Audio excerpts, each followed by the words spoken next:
The candle flickers, the clock ticks. A locked leather book sits before you, heavy, silent, and waiting. Its spine glows faintly, as if burning from within, daring you to touch it. And then the question rises inside you, sharper than any blade. What if success had laws? Laws too dangerous to reveal. Think about that. Gravity does not care whether you believe in it. Electricity makes no apology for striking you down if you mishandle it. The invisible laws of nature govern everything. So why would wealth, this mysterious, elusive force, be any different? What if there are laws of wealth as strict, as unbending, as unmerciful as gravity itself? The millionaires know. They always knew. That's why dynasties endure while masses suffer. They guard these laws like priests of a forbidden religion, hiding them from the desperate crowds, mocking them with half-truths, feeding illusions about luck and talent and chance. But the book on the table tells another story. You feel it, the weight of it. Every page promises revelation, but it also threatens danger, because once you know these laws, you can never unknow them. You will no longer have excuses. You will no longer be able to hide behind luck or blame or fate. The millionaires don't want you to see this. They fear what happens when the slave learns the language of kings. But the lock has broken. The time has come. Tonight, you enter the chamber of hidden laws. The question is not whether these laws exist. The question is, will you dare to use them? The answer begins in the shadow of a steel king. The year is 1908. The world smells of smoke and sweat and hot steel. Skyscrapers claw at the sky like iron giants. Railroads slash across the earth. Factories roar with fire and men. And at the throne of this new empire sits Andrew Carnegie, the richest man alive. His fortune dwarfs kingdoms. His empire bends governments. To the world, he is a titan. To those who know him, he is something more dangerous, a keeper of hidden keys.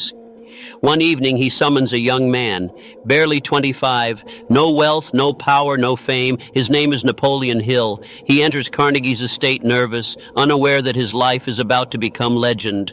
Carnegie leans forward and whispers, not an offer, but a challenge.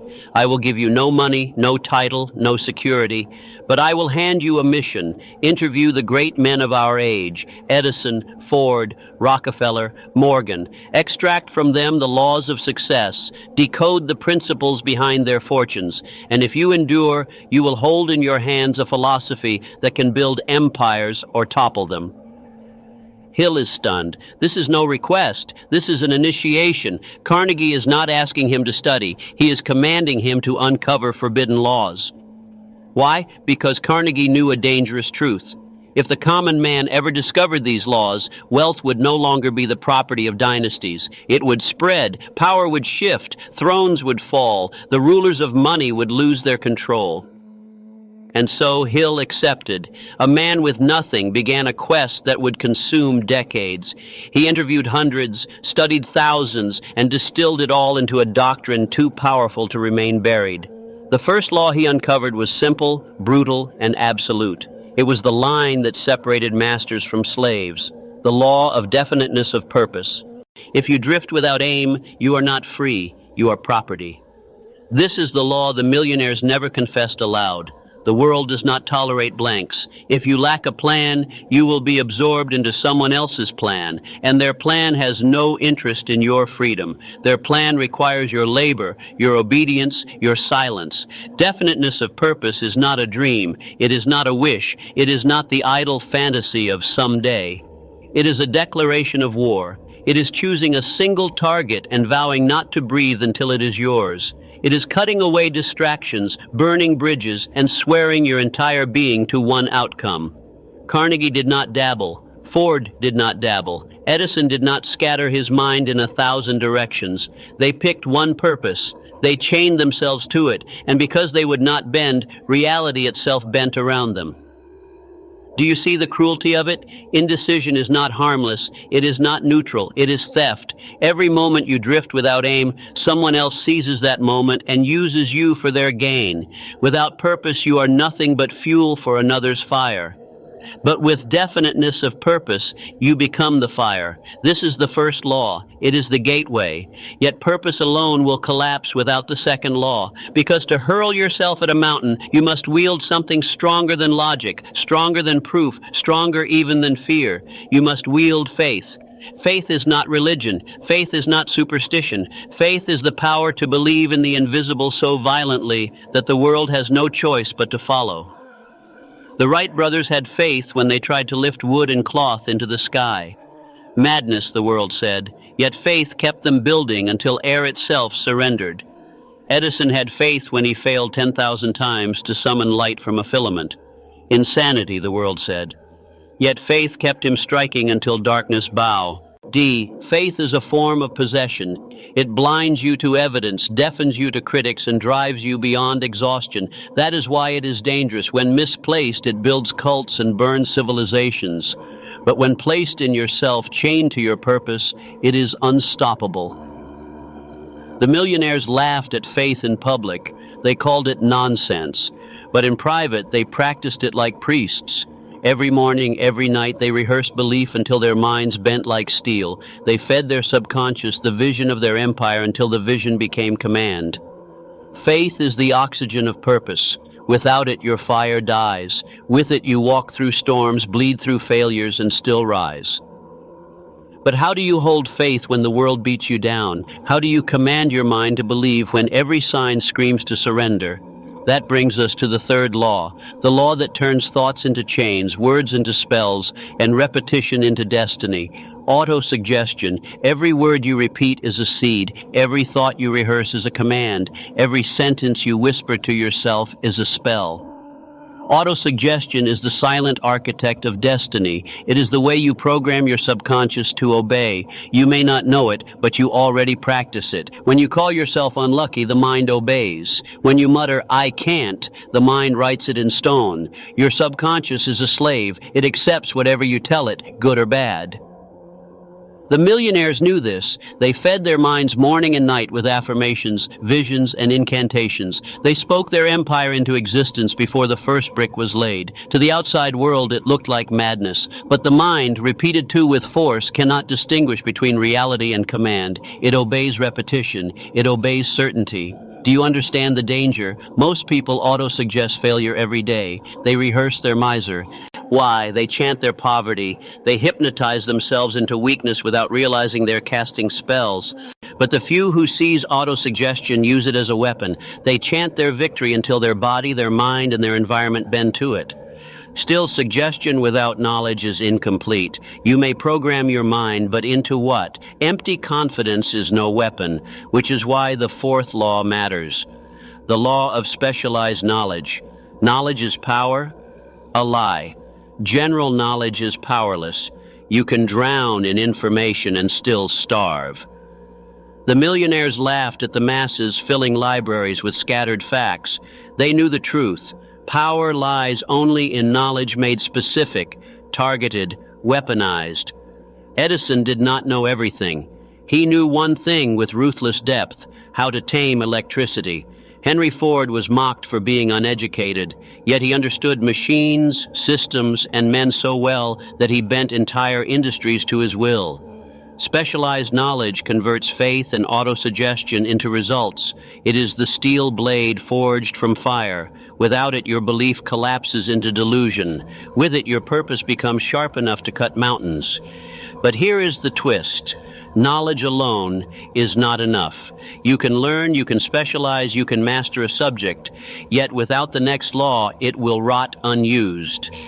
Because imagination is the spark that turns knowledge into gold. Everything you see was first imagined.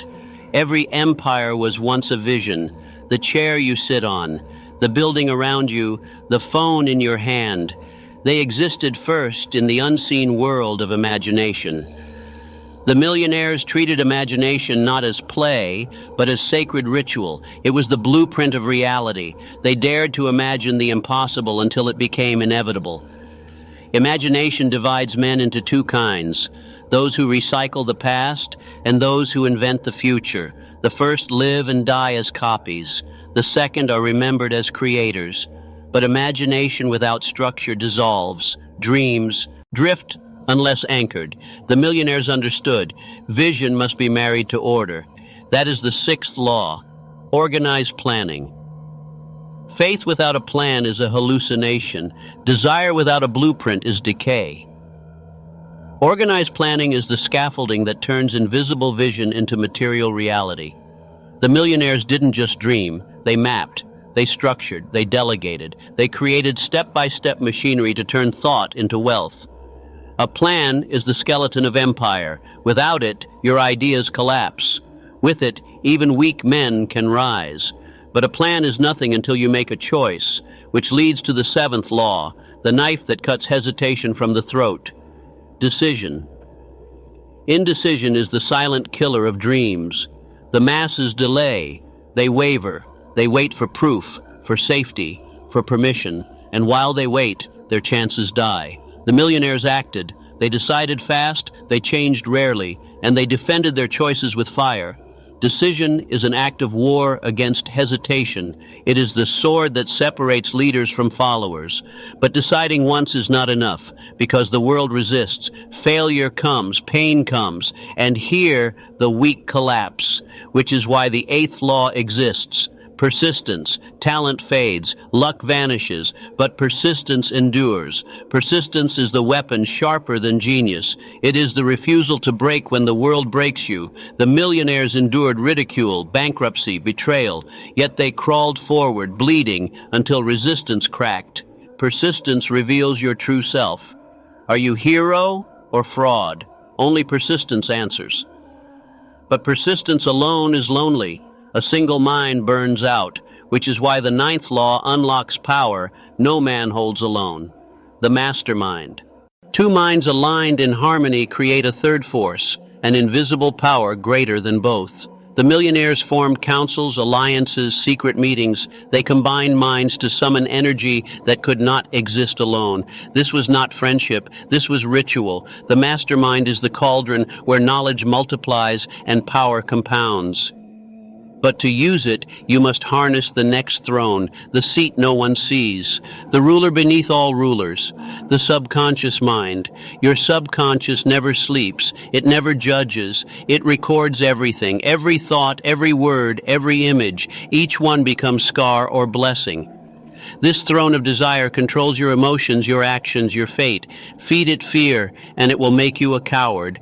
Feed it faith, and it will make you unstoppable. But the subconscious is only one part of a larger machine.